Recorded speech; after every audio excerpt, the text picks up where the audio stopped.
Gravando, então.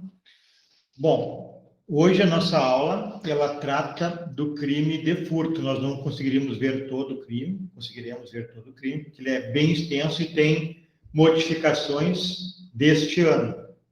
Então, nós trabalharemos os conceitos gerais sobre furto, que são necessários para vocês entenderem o delito, e depois, na aula que vem, a gente vai ver ali aí as modificações e o furto qualificado. Então, vamos lá.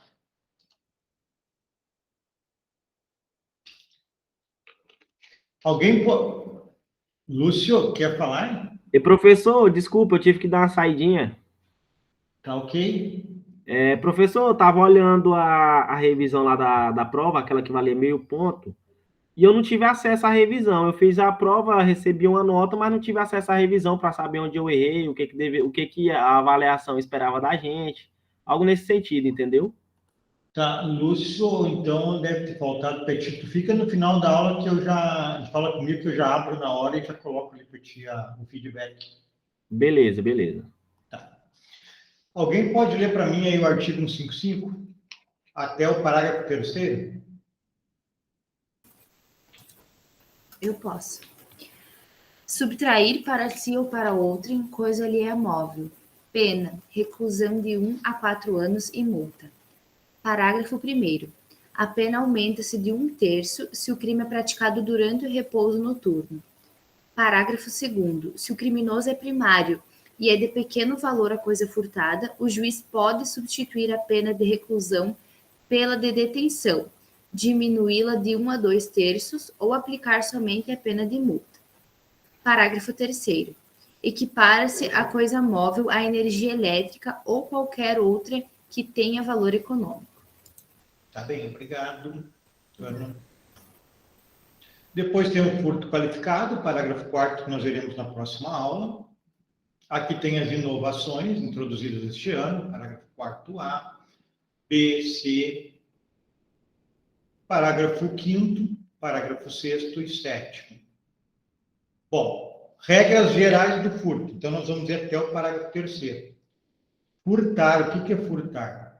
É apoderar-se, assenhorar-se de coisas que pertencem a outrem, coisa alheia móvel. Lembra, ó, furto significa, o crime de furto é subtrair para si ou para outrem, coisa alheia móvel. Então, significa se apoderar de algo que é de outra pessoa, se assenhorar-se de coisa pertencente a outra pessoa.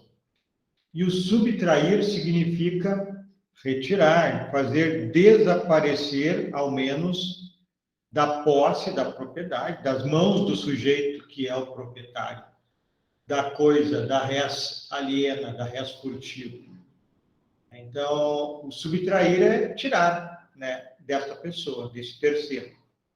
Sujeito ativo e passivo é qualquer pessoa, não exige sujeito qualificado. Qualquer um pode furtar e qualquer um pode ser vítima. Boa noite, Gabriel. Só existe aqui na modalidade dolosa, então, que é o elemento subjetivo do tipo, não há furto culposo. Aqui tem que cuidar lá o erro de tipo, né, pessoal? Porque o erro de tipo exclui o dolo, vocês lembram disso, né? E aí subsiste o crime na figura culposa. Então, né, eu já fiz exercícios aqui com os meus alunos, em que eu fazia o exercício para eles colocarem um erro, e eu acentuava a possibilidade de incidir na modalidade culposa. Só que o furto não tem culposo, mas pela maneira que eu fazia o exercício, incorriam em erro. Então, tem que ter esse cuidado aqui. E eu fazia isso para treinamento, óbvio, né? Não em prova. Então, tem que ter esse cuidado. Só tem doloso, não tem culposo num erro de tipo, por exemplo, alguém pega a mala de outro enganado no aeroporto, a mala é igual. Se for comprovado que foi um erro, não haverá crime, porque foi um erro de tipo. E mesmo que tu pudesse tomar mais cuidados, a tua mala tem um nome, por exemplo. Podia ter olhado, acabou não olhando. poderia, então, ser uma figura culposa, por imprudência, mas como não existe furto culposo, estaria excluído o fato típico. Furto de cadáver, pessoal. É possível. Aí eu vou pedir para alguém ler para mim o artigo 211 do Código Penal. É possível haver furto de cadáver quando o cadáver tiver valor econômico. Por exemplo, pertencer a um museu, pertencer a uma universidade.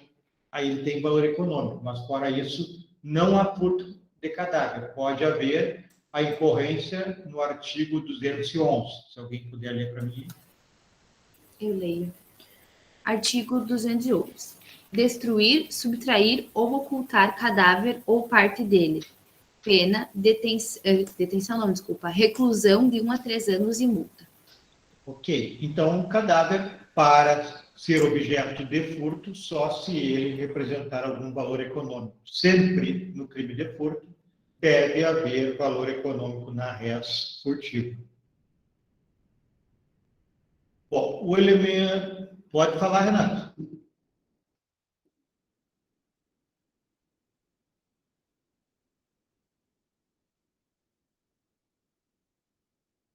Está tentando falar, Renato?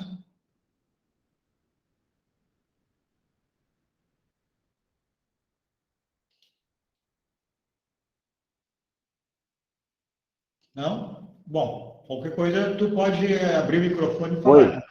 Oi. Pode falar, pode falar. Ah, desculpa, professor, não tinha aberto o microfone. Boa noite a todos. Professor, só com relação assim, ao que me surgiu uma dúvida, a gente fez o translado de ossos de uns parentes nossos e pediu autorização na Polícia Civil, pagou taxas, enfim. Entra nesse artigo 211 se eu furtar ossos de algum, como é que eu vou dizer, de algum cemitério, alguma coisa para fazer, sei lá, dar destino contrário do que era para ser? Sim, é essa a ideia, né? Porque aí, como não tem valor econômico, não é um bem de ninguém, na realidade, os ossos lá do teu parente não são tua propriedade. E eles não têm valor econômico. Então, não tem como furtar, não tem dono, não é coisa alheia. E, então, pode tentar incidir sempre no artigo 211 do Código Penal. Tá, mas aí é considerado cadáver, professor, os ossos? Sim, essa parte sim, é a única possibilidade que tem ali no Código Penal essa. Tá bom, muito obrigado. Ok.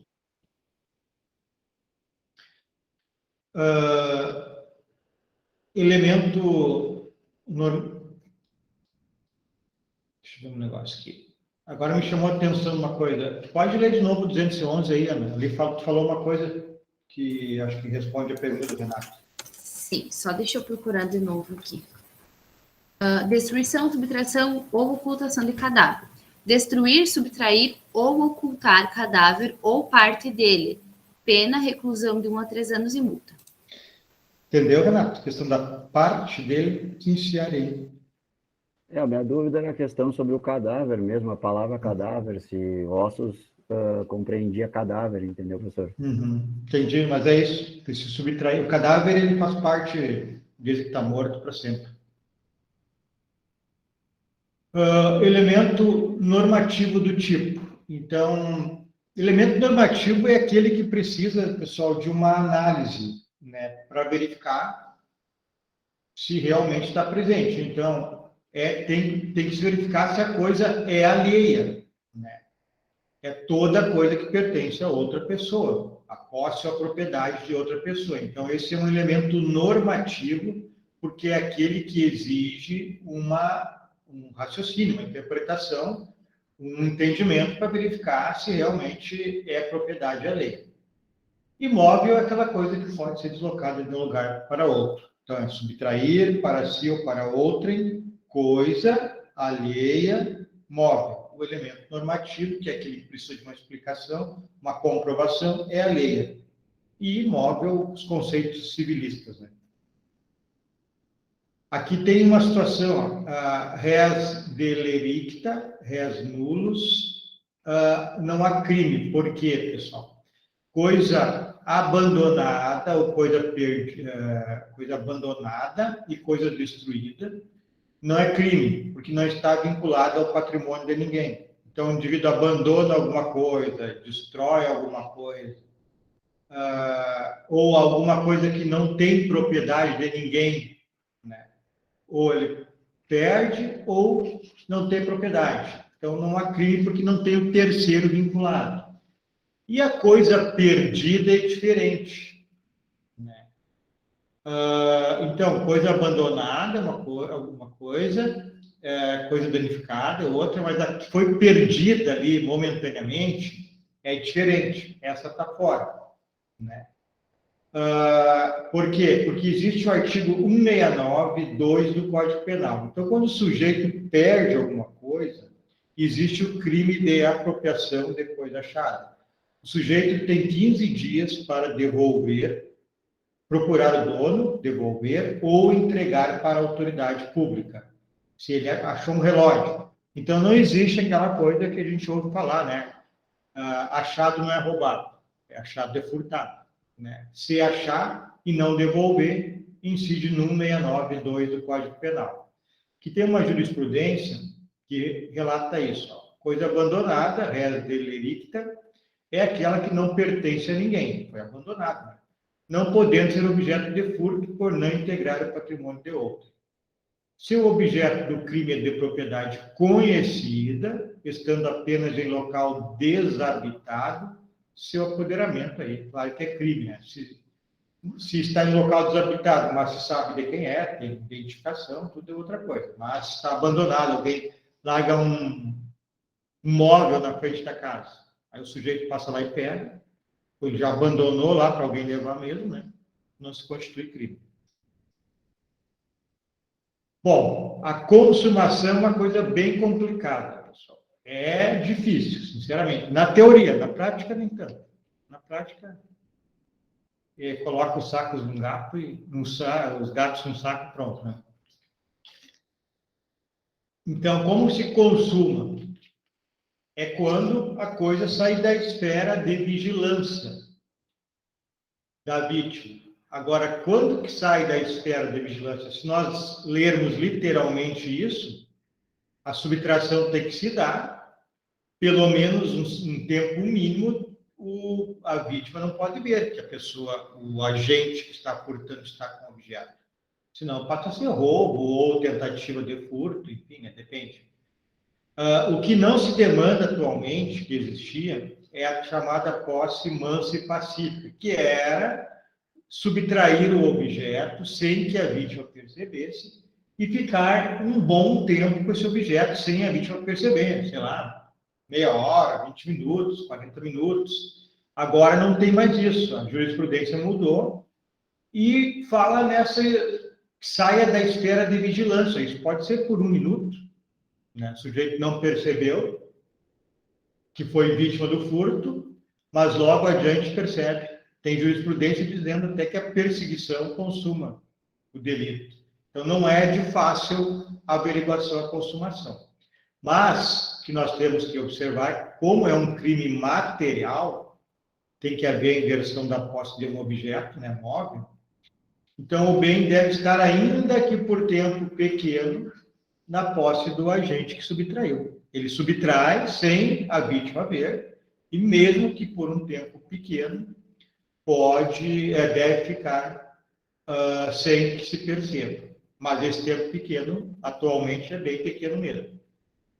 Se o sujeito se subtraiu o objeto e logo que subtraiu, minutos depois, vê e persegue, ainda vê o sujeito ainda com o objeto, aí nós temos a tentativa, né? Então, pega ou subtrai o objeto, logo que sai de perto da vítima, essa vítima ainda vê o sujeito com o objeto. Aí nós temos a tentativa de furto. Vamos ver se a gente consegue esclarecer algumas coisas com jurisprudência. Então, a primeira delas, para a consumação do furto, é suficiente que se efetive a inversão da posse, ainda que a coisa subtraída venha a ser retomada, olha só, no momento imediatamente posterior. Isso é decisão do STF, então a decisão tem que considerar. Momento imediatamente posterior quer dizer o quê? O sujeito retira o objeto da vítima E logo, incontinente, a vítima já vê. Para o STF, consumou. Então, essa saia da esfera de vigilância da vítima é algo bem complicado de definir. Vamos ver outros. O delito de furto se consuma quando o agente tem a posse mais ou menos tranquila da coisa, ainda que por breve momento, fora da esfera de vigilância, sendo desnecessária a posse tranquila. STJ firmou entendimento no sentido de que se consuma o crime de furto com a posse de fato da res furtiva, posse de fato, ainda que por breve espaço de tempo, e seguida de perseguição. Viram aqui, ó, nesse caso aqui, a perseguição, se o sujeito teve com a res furtiva fora da esfera de vigilância da vítima por breve espaço de tempo, o que é breve espaço de tempo? Poucos minutos. Tão poucos que ainda deu tempo de persegui-lo. Isso é 1 minuto, 2 minutos, 3 minutos. Né? Então, na realidade, o furto se consuma hoje em dia pela jurisprudência. Para ser furto, tem que retirar o objeto sem que se perceba pela vítima. Mas se ele não percebeu, ficou ali pouquíssimos minutos, consumou. Então, na realidade, este pedido aqui de te retirar da esfera de vigilância é por um período muito curto, minutos. Furto de cadáver. Professor, Pode falar. professor, a posse de fato seria mesmo que inversão da posse? Ou não é uma coisa diferente? É a mesma que versão da posse. Posse de fato tu tirou de alguém e ficou contigo. O problema é o tempo. Né? Tu tá com o objeto de fato, com a res de fato e, pelo que a gente viu na jurisprudência, é poucos minutos. Pouquíssimo tempo. Aí já consumo. Obrigado. Tá bem. Furto de cadáver. O cadáver, salvo quando perde sua individualidade, o que se dá, por exemplo, se constituir patrimônio de algum instituto científico, tendo valor econômico alto, e ser coisa alheia, é coisa fora do comércio e sua proteção é erigida em razão de princípios éticos, religiosos, sanitários de ordem pública impostos pelo direito. Então, aquilo que eu disse, cadáver, para ser furto, só se tiver valor econômico. Pertencer a algum instituto de pesquisa, museu, universidade. Bom, pessoal, outra coisa, não vou falar muito. Princípio da insignificância. Vocês já viram isso durante toda a faculdade. Eu trouxe aqui umas 4 ou 5 jurisprudências, só que eu achei mais diferente e mais atual, porque andou mudando um pouco a jurisprudência do princípio da insignificância. Eu vi nos últimos dias isso. Então, eu vou falar pouquinhas coisas sobre o princípio da insignificância. Porque ele incide realmente no furto, né? Então, nós temos aqui, vocês sabem, né, que o princípio da insignificância ele deixa o fato atípico, mas a atipicidade é material, continua sendo crime sob o ponto de vista formal, então só sob o ponto de vista material, porque ele não traz um desfalque efetivo ao patrimônio da vítima. E já há jurisprudência contestando essa ideia que nós sempre tivemos, consagrada na doutrina, na jurisprudência, desse desfalque ao patrimônio da vítima. Já há jurisprudência contestando isso, dizendo que não interessa o patrimônio da vítima, se é alto, que tem que ser muito insignificante e desconsiderar o patrimônio da vítima. Mas, enfim, está andando a jurisprudência. Então, vamos ver algumas aqui. Aqui tem a questão da reiteração. Isso já era normal. Se o sujeito reitera a conduta que incide no princípio da insignificância, não é possível. Né? Então, pratica 3, 4, 5 furtos de bagatela, não vai ser possível a incidência do princípio da insignificância. STJ. Outro aqui, todos do STJ agora. Esse aqui, furto, absolvição. Valor da res furtiva superior a 10% do salário mínimo. Também não cabe, o STJ fixou em 10% do salário mínimo. E, obviamente, nesse caso, se a vítima for uma pessoa sem posses vai ter que ser considerado patrimônio da vítima nesse caso, mesmo que a jurisprudência esteja mudando algumas coisas, mas se a vítima tem um patrimônio muito pequeno, pessoa pobre, 10% do salário mínimo é muito, então não vai incidir o princípio de insignificância. Outra aqui do STJ. A assinatura falsa em documento público ou particular, pessoal. Caracteriza crime, né, ilícito material, que não precisa de resultado concreto ou de finalidade específica. Então, o princípio da insignificância não é aplicado aos delitos cujo bem tutelado seja fé pública. Então, mesmo que algum documento assinado, documento público assinado, mesmo que esse documento preveja algum pagamento muito pequeno, como trata da fé pública, não cabe o princípio da insignificância. Eu vi, vocês também para vocês, um policial, né, bem antiga essa jurisprudência, subtraiu um chocolatezinho pequeno. Como ele estava trabalhando naquele dia, inclusive fardado, o tribunal disse que não incidia o princípio da insignificância. Venda de CDs falso também, DVDs, não incide o princípio da insignificância, pessoal.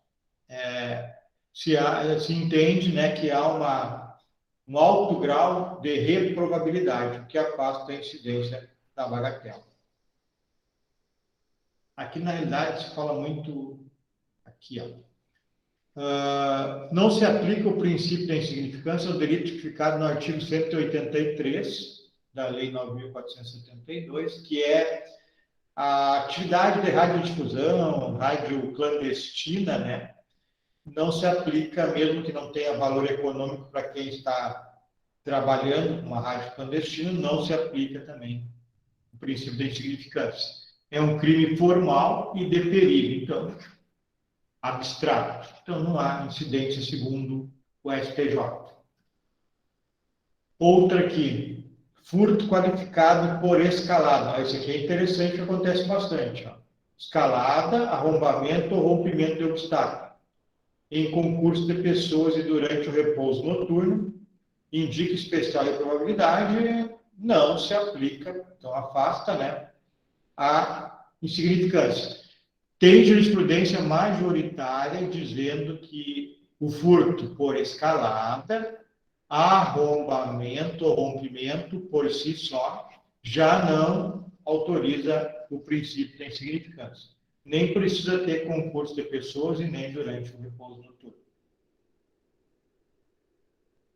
Pacífico entendimento da Corte, no sentido que a prática de furto qualificado por escalada, arrombamento ou rompimento de obstáculo, concurso de agentes, por ser reincidente ou possuidor de maus antecedentes, aqui ingressou os maus antecedentes, ou maus antecedentes, indica a reprovabilidade, então também não incide o princípio da insignificância. Bom, aqui nem precisa falar, né? A habitualidade da prática do contrabando ou descaminho não incide o princípio da insignificância. Então, o indivíduo vai viajar Paraguai, Uruguai, traz habitualmente objetos, né, sem o pagamento de impostos ou objetos proibidos de ingressar no país, contrabando e descaminho. Contrabando é o que é proibido ingressar no país e descaminho é o que não paga imposto. Então, nesse caso, há uma habitualidade, não se fala em princípio da insignificância. Aqui tem uma jurisprudência interessante. Tributo Estadual, Superior Tribunal de Justiça,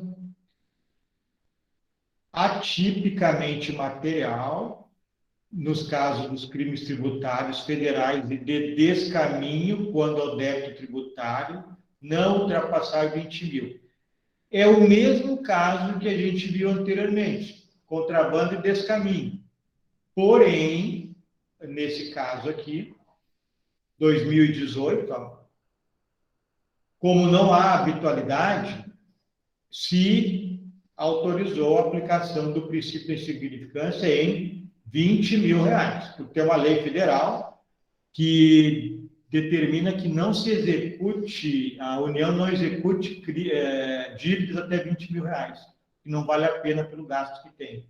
Com base nisso, o STJ colocou em 20 mil o princípio da insignificância. Tem algumas decisões de outros tribunais, se eu não estou equivocado, é do STF, depois a gente pode dar uma procurada, que falam em 10 mil. Por quê? Porque a lei fala em 10 mil, e uma portaria alterou a lei, alterou não, firmou que de 10 mil passaria para 20, que a União não executaria dívidas até 20 mil. E há entendimentos que esta portaria, colocando os 20 mil, fere o princípio da legalidade, porque portaria não é lei. Direito penal é feito por lei. Lei ordinária, que é a regra, ou a lei que complementa a Constituição. A lei que complementa a Constituição. Como regra, lei ordinária. E portaria não é lei. Portanto, alguns julgados dizem que continua 10 mil a bagatela para os crimes de contrabando e descaminho, desde que não haja habitualidade, claro. Se houver habitualidade, não será crime, não haverá incidência da insignificância. Mas o STJ tem, em 2018, a decisão dizendo que é 20 mil. Entenderam essa salada de frutas, hein? Então, vamos aqui. O furto de talão de cheques, pessoal. Aqui é o entendimento do NUT. É o que ele diz.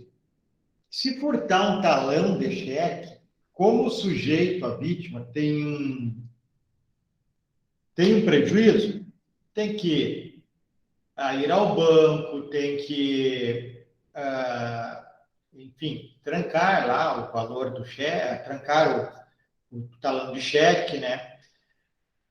Então, nesse caso, como existe algumas taxas a pagar, retirar outro talão, sustar, era o nome que eu queria dizer, termo que usar, sustar cheques.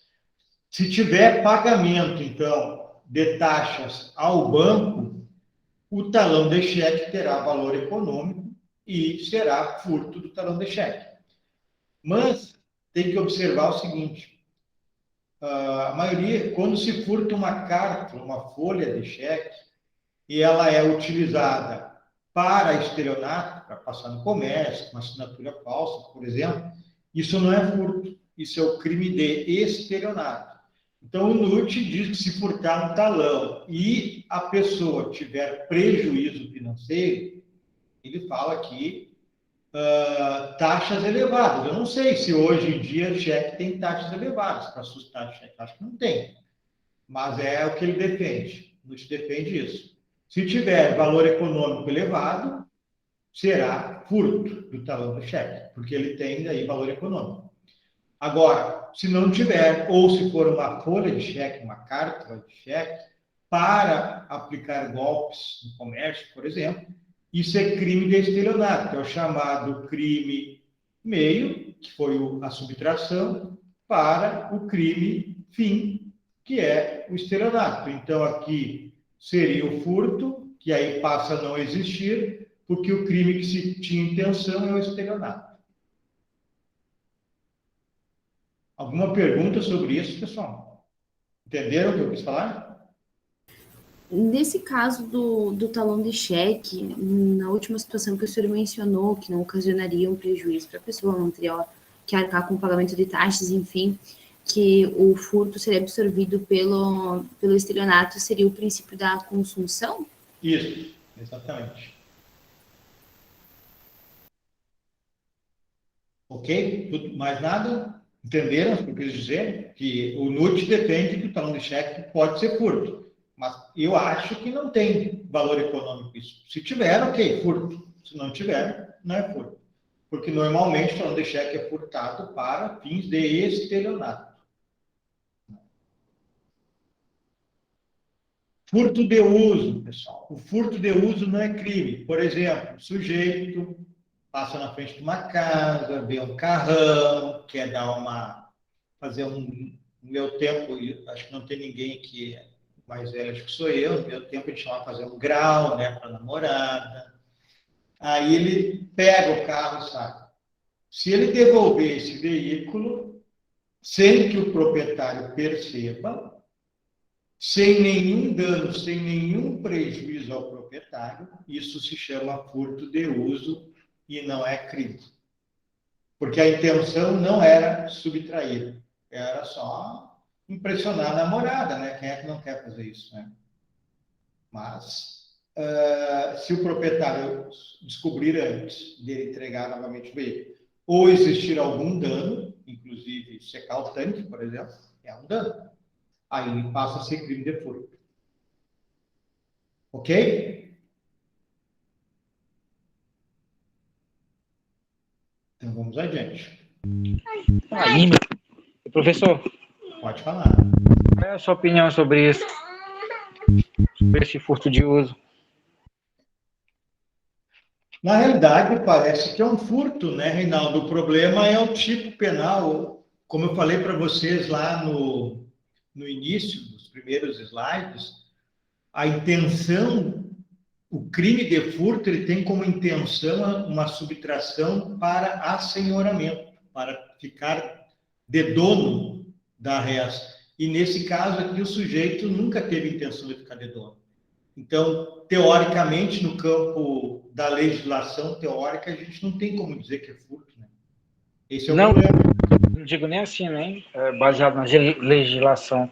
Eu digo na sua opinião mesmo própria, porque quando fala em furto de uso, me sobe uma indignação. Eu imagino alguém pegando, por exemplo, um carro meu e saindo para fazer uma presença com a namorada por aí, entendeu? Sim.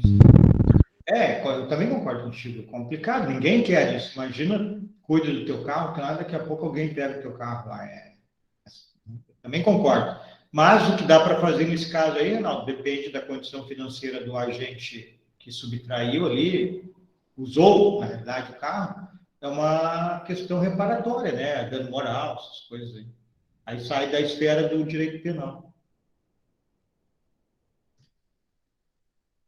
Bom, furtos em túmulos e sepulturas. Bom, quando houver, então, uma violação de uma sepultura, destruição, subtração, ocultação do cadáver, que nós já vimos, então nós temos 2 artigos, não é furto. Se violar a sepultura, 210 do Código. Pode ler para mim aí, Ana, 210? Sim, só eu achar aqui. Violação de sepultura. Violar ou profanar sepultura ou urna funerária. Pena, reclusão de 1 a 3 anos e multa.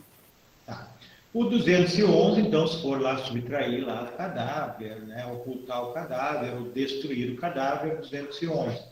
Agora, pessoal, furta lá aquelas coisas que se colocam em cima de túmulos, né, estátuas de bronze, ou as próprias pedras do túmulo, aí nós temos o crime de furto, nesse caso aí. A questão só é quando envolver apenas a destruição, violação da sepultura, que não vai para o dano nem para o furto, vai para o 210, ou quando mexe no cadáver, vai para o 211. Fora isso, se levar objetos lá dentro do túmulo, né, aí nós temos o furto. Outra questão também que envolve furto e roubo, a trombada, pessoal. Trombada é aquele furto, bate, dá uma leve trombada, encontrou na pessoa, tira a carteira dela. Então, há quem defenda que é furto, há quem defenda que é roubo. Mas, na realidade, conforme diz o Nútil, e não tem como fugir disso, houve uma violência, né? Houve violência. Então, tem que ser crime de roubo. Pode ser crime de furto.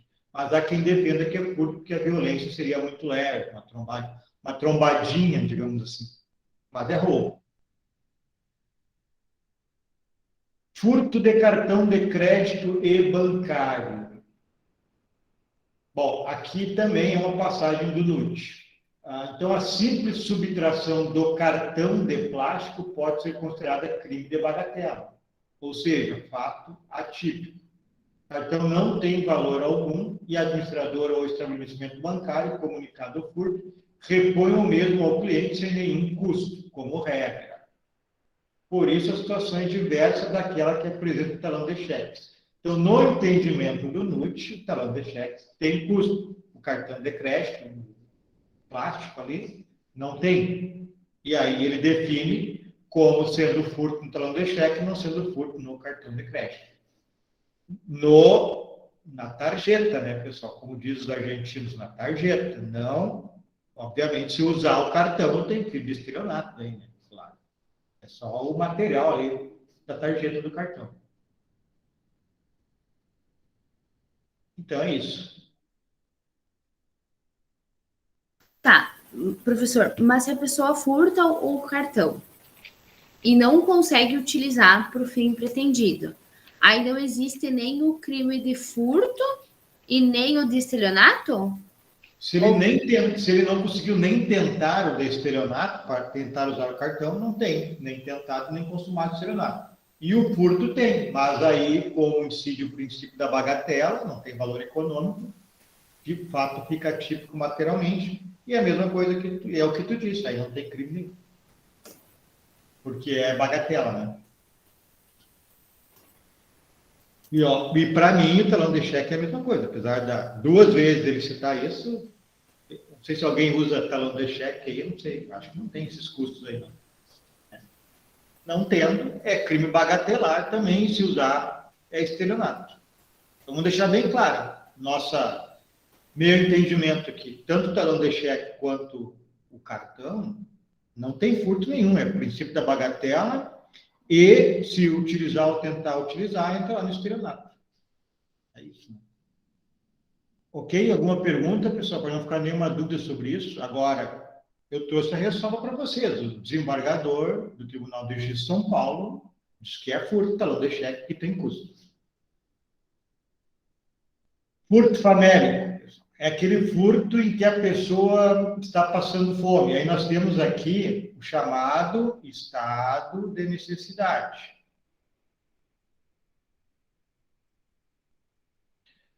O que é? Eu tenho bem jurídico vida em perigo e o bem jurídico patrimônio.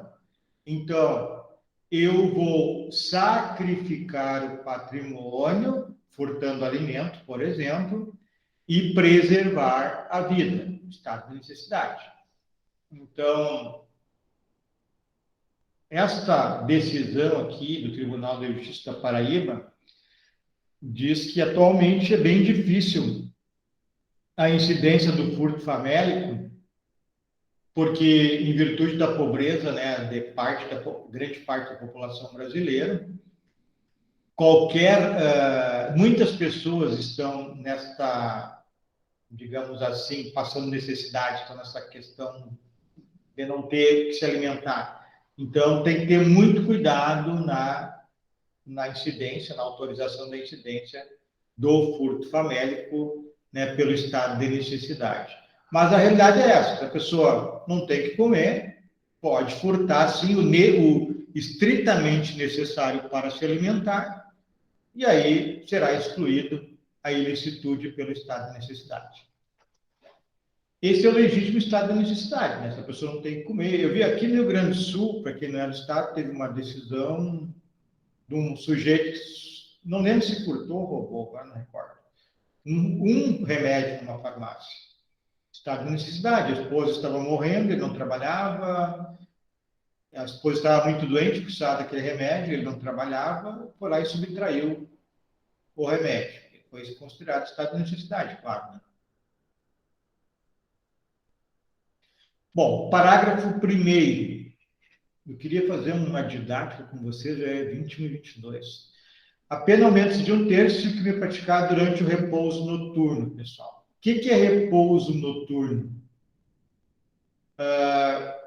Tem diversos entendimentos. Vamos pegar o do NUT aqui, ó. Entende-se por repouso noturno o período que medeia entre o início da noite com o pôr do sol e o surgimento do dia com o alvorecer. Então, para o NUT, anoiteceu, começa a possibilidade de incidir a causa de aumento de pena do repouso noturno, de 1/3. Há pessoas que defendem diferente, que depende do local. Se for numa cidade, vai ser mais tarde, porque a cidade dorme mais tarde que o interior, por exemplo. Se for numa praia, vai ser bem mais tarde, porque no verão, porque as pessoas não dormem tão cedo. Então, há diversos entendimentos. O do NUT é esse aqui. É o período entre o início da noite, onde se põe o sol, no horário de verão, que nós não vamos ter de novo esse ano, seria 9 horas, mais ou menos, né? E o surgimento do dia. Jurisprudência majoritária entende, né, que essa causa de aumento de pena deve ser aplicada ao furto simples, né, e não ao furto qualificado, mas existe divergência, nós veremos isso em seguida. Vamos ver essa passagem aqui do NUT.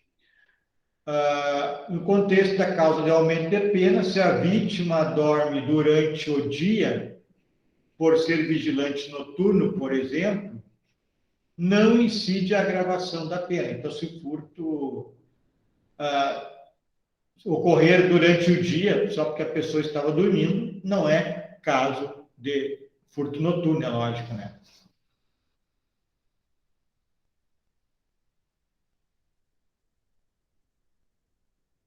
Tribunal de Justiça de Minas Gerais. Para que se reconheça a incidência da majorante do parágrafo 1º, não basta que o sol tenha ser posto, sendo imprescindível a aferição dos hábitos da comunidade em que é praticado o crime.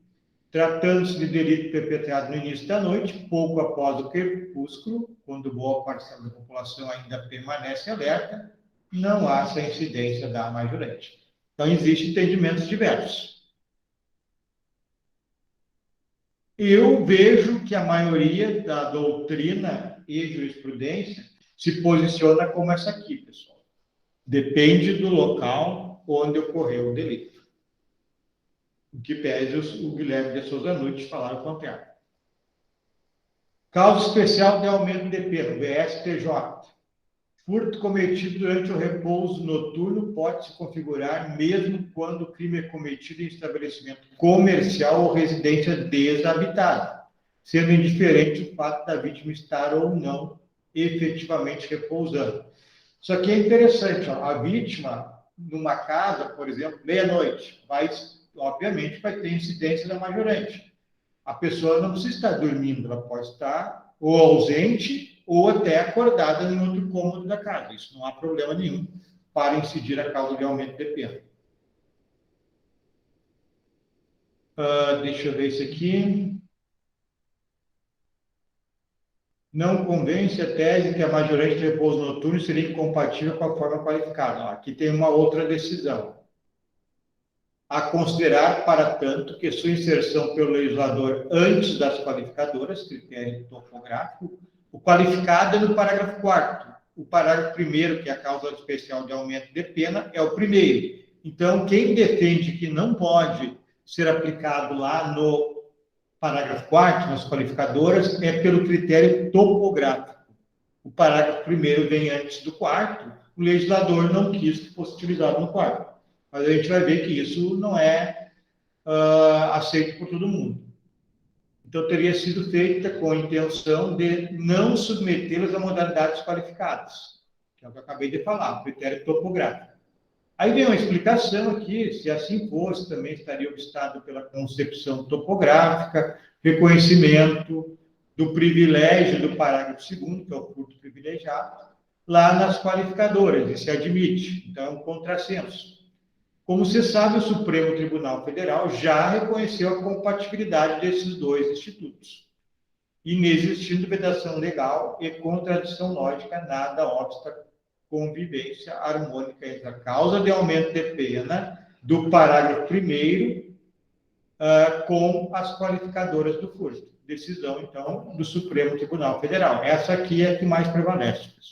Incide a causa de aumento de pena sobre as qualificadoras do furto. Pode falar, Mariana. Professor, não seria bis in idem?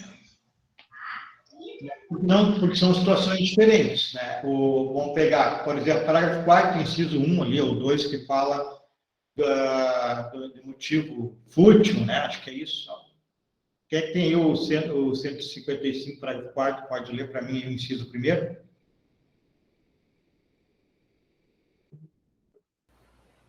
Com destruição ou rompimento de obstáculo, a subtração da coisa. Então, o sujeito, durante a madrugada, rompe a porta da casa, furto qualificado. E foi durante a noite. Então, aí vai incidir o aumento de pena pela situação de ser noite, enquanto que a qualificadora é pela situação do rompimento de obstáculo. Aí não forma o bis in idem, acho que foi a Mariana que perguntou. Vocês conseguiram explicar, Mariana? Sim, entendi. Tá bem. E o parágrafo 2º, que é o chamado furto privilegiado, se o criminoso é primário, é de pequeno valor a coisa furtada, o juiz pode, olha as possibilidades, substituir a pena de reclusão pela de detenção, diminuí-la de 1 a 2/3, ou aplicar somente multa. O juiz vai decidir, então, no caso concreto. É uma causa de diminuição de pena obrigatória. Uma diferença aqui que tem que ter cuidado, que isso não é insignificância. A bagatela, a insignificância, é algo ínfimo, valor ínfimo. E o pequeno valor da coisa furtada tem valor. Se considera, a gente vai ver, até um salário mínimo, por exemplo, de pequeno valor a coisa furtada. Então, se for até um salário mínimo, o juiz poderá substituir a pena de reclusão por detenção, porque o furto é reclusão, né? Ou diminuí-la de 1 a 2/3, ou ainda substituir essa pena por multa. Então, não esqueça, valor insignificante é uma coisa e pequeno valor é outra. Valor insignificante gera atipicidade e pequeno valor é crime com causa obrigatória de diminuição de pena. Fala, Mariana. Professor, esses dois critérios de ser primário e o pequeno valor, eles são cumulativos. Tem que ter os dois para ter Tem que ter os essa dois. diminuição. Cumulativo. Ah, tá bom. Bom, a primariedade, pessoal, significa que aquele sujeito que não é reincidente. Aí vocês vão dizer, isso é redundância, pleonasmo. Não é. Por quê? Tem que lembrar daquela questão do sujeito que cumpre o período depurador de 5 anos. Ele volta a ser tecnicamente primário. Então, ele cumpriu as penas que ele tem a cumprir, passados 5 anos, ele volta a ser primário. Então, vai valer esta primariedade do parágrafo 2º para o furto. E pequeno valor, então a gente acabou falando, né, até um salário mínimo.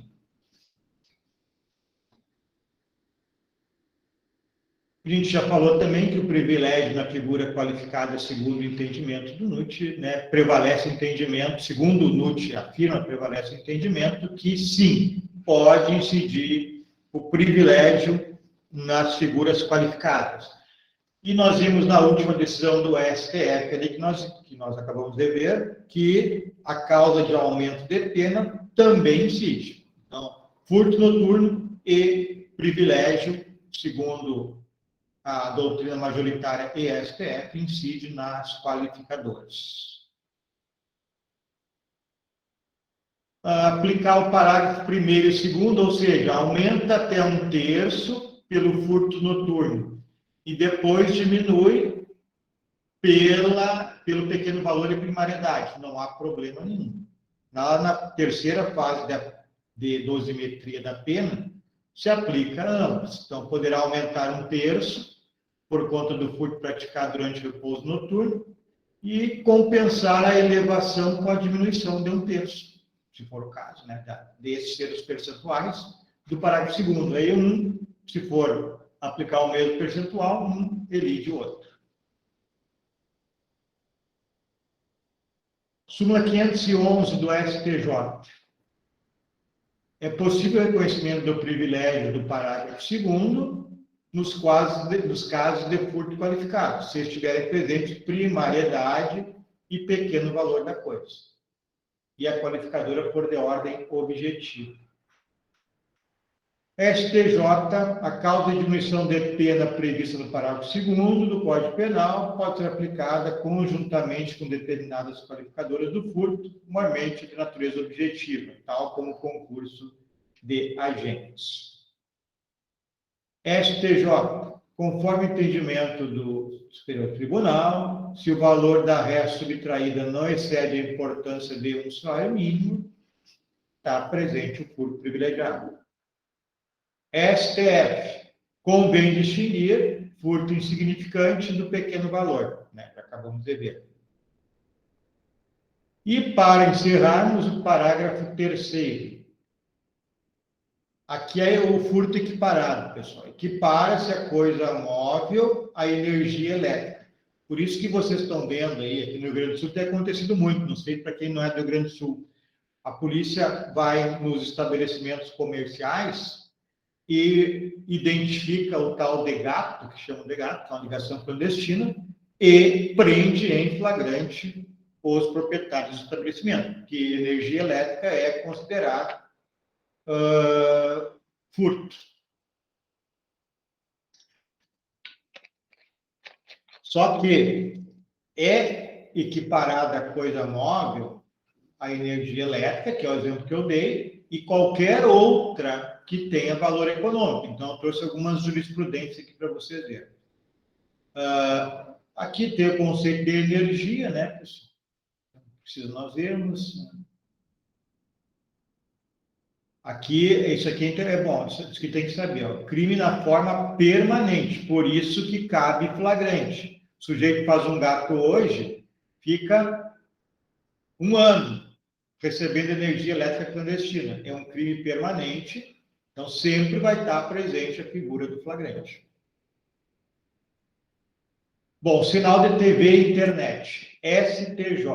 É possível, pessoal. Enquadramento no parágrafo 3º. O sinal de TV a cabo pode ser equiparado à energia elétrica para a incidência do parágrafo 3º.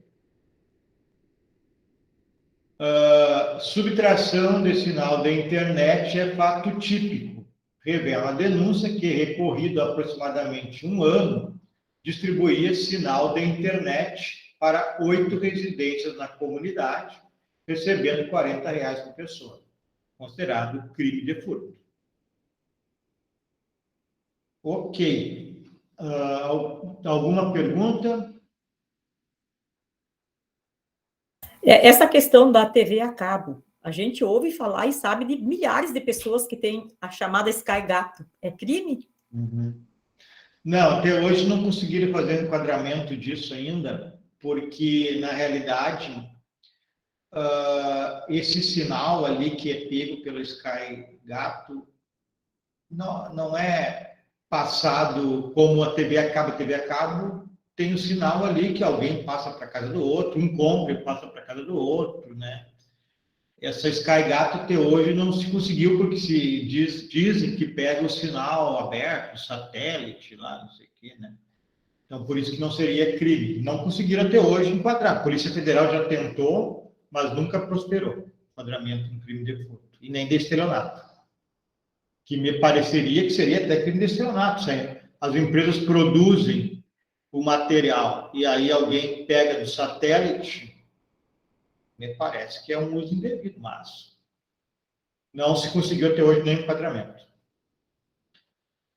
Certo, pessoal? Bom, Certo. deixa eu ver um negócio aqui. Eu queria fazer uma atividade com vocês, até para fazer um teste, para quem quiser. Deixa eu ver aqui. Nem acho mais hoje o que eu queria. Aqui. Também não é.